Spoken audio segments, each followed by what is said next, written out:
دل میں اچھے خیالات آتے ہیں یا برے خیالات آتے ہیں؟ اچھے خیالات تو کوئی بات نہیں، لیکن جب برے خیالات آتے ہیں تو اس بارے میں اکثر لوگ جو ہے وہ پریشان ہیں۔ سب سے پہلی بات یہ ہے، ابو ہریرہ رضی اللہ تعالیٰ عنہ سے روایت ہے، بخاری اور مسلم کی حدیث ہے، بخاری شریف اور مسلم شریف کی حدیث ہے۔ عن ابی ہریرہ رضی اللہ تعالی عنہ قال قال رسول اللہ صلی اللہ علیہ وسلم ان اللہ تجاوز عن امتی ما وسوست به صدرها ما لم تعمل به او تتکلم۔ ابو ہریرہ رضی اللہ تعالیٰ عنہ فرماتے ہیں کہ رسول اللہ صلی اللہ علیہ وسلم نے فرمایا کہ اللہ تعالیٰ نے میری امت سے دلوں کے برے خیالات اور وسوسوں کو معاف کر دیا ہے، ان پر کوئی مواخذہ نہیں ہوگا جب تک ان پر عمل نہ ہو اور زبان سے نہ کہا جائے۔ یہ دیکھو بخاری شریف اور مسلم شریف کی حدیث ہے، اور پھر ابو ہریرہ رضی اللہ تعالیٰ عنہ جیسے جلیل القدر صحابی سے منقول ہے، اور رسول اللہ صلی اللہ علیہ وسلم کا حدیث مبارک، ارشاد مبارک کہ میری امت کے دلوں کے جو برے خیالات ہیں وہ اللہ تعالیٰ نے انہیں معاف کر دیا ہے اور ان پر مواخذہ بھی نہیں۔ اب مواخذہ کب ہوگا؟ گناہ کب ہوگا؟ گناہ اور مواخذہ اس وقت ہوگا جب اسے زبان پر نہ کہا جائے یا عمل میں نہ لایا جائے۔ برے خیالات سوچتے ہیں، سوچنے دیں، لیکن اگر عمل میں لائیں گے یا زبان سے کہیں گے تو پھر ان پر گناہ بھی ملے گا اور ان پر مواخذہ بھی ہوگا۔ اسی ابو ہریرہ رضی اللہ تعالیٰ عنہ سے پھر دوسری روایت بھی ہے، اسی باب میں دوسری روایت ہے، اور فرماتے ہیں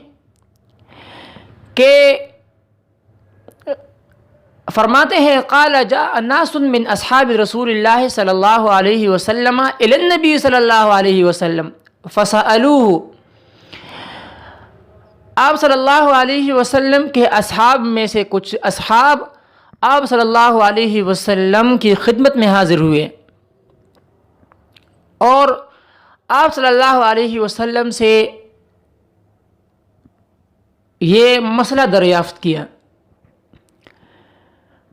انا نجد فی انفسنا ما یتعاظم احدنا ان یتکلم به، کہ ہمارا حال یہ ہے کہ بعض اوقات ہم اپنے دلوں میں ایسے برے خیالات اور وسوسے پاتے ہیں کہ ان کو زبان سے کہنا بھی بہت برا اور بہت بھاری معلوم ہوتا ہے۔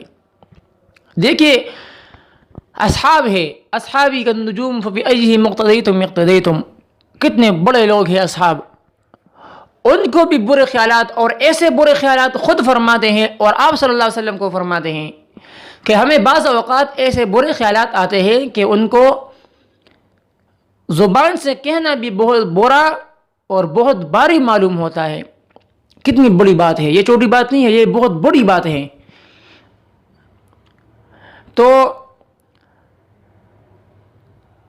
قال اوقد وجدتموہ، آپ صلی اللہ علیہ وسلم پھر فرماتے ہیں، آیا آپ صلی اللہ علیہ وسلم نے فرمایا کیا واقعی تمہارا یہ حال ہے؟ واقعی تمہارا یہ حال ہے؟ قالوا نعم، اصحاب نے فرمایا جی ہاں ہمارا یہی حال ہے۔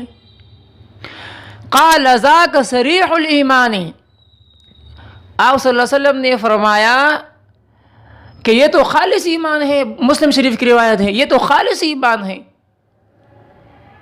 دیکھو یہ آپ صلی اللہ علیہ وسلم کی بات ہے، یہ تو خالص ایمان ہے۔ اب ہمارے دل میں برے خیالات آتے ہیں اور ہم انہیں زبان پر نہیں لا سکتے، یا ہم جو ہے وہ بات جو ہے ہمیں بہت بری معلوم ہوتی ہے، ہم کہتے ہیں یہ کیا ہے، یہ بہت بری بات ہے، زبان پر لانا ٹھیک نہیں ہے، تو یہ خالص ایمان ہے، اور یہ جو آپ کو منع کر رہی ہے یہ ایمانی قوت ہے۔ اس کا مطلب یہ کہ آپ کہ آپ کی ایمان جو ہے وہ خالص ایمان ہے، آپ مخلص ایمان والے ہیں، آپ خالص ایمان والے ہیں۔ پھر تیسری روایت ابو ہریرہ رضی اللہ عنہ سے ہے اسی باب میں، تیسری روایت ابو ہریرہ رضی اللہ عنہ بہت جلیل القدر صحابی ہیں، بہت بڑے صحابی ہیں۔ آپ صلی اللہ علیہ وسلم سے علم حدیث کا بہت بڑا ذخیرہ جو ہے ابو ہریرہ رضی اللہ عنہ نے نقل کیا ہے۔ قال رسول اللہ صلی اللہ علیہ وسلم یأتی الشیطان احدکم فیقول من خلق کذا من خلق کذا حتی یقول من خلق ربک فاذا بلغہ فلیستعذ باللہ ولینتہ۔ بہت عجیب بات ہے یہ، دیکھیے فرماتے ہیں اب تمہیں بھی بہت برا جو ہے وہ عجیب لگے کہ یہ کون سی بات ہوئی، اور آپ میں سے بہت سے لوگ ایسے بھی ہوں گے کہ ان کو بھی یہی خیالات جو ہے وہ آئیں گے، اور آپ میں سے بہت سے لوگ ایسے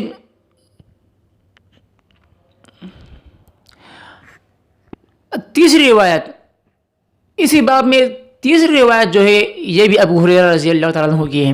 فرماتے ہیں قال رسول اللہ صلی اللہ علیہ وسلم یأتی الشیطان احدکم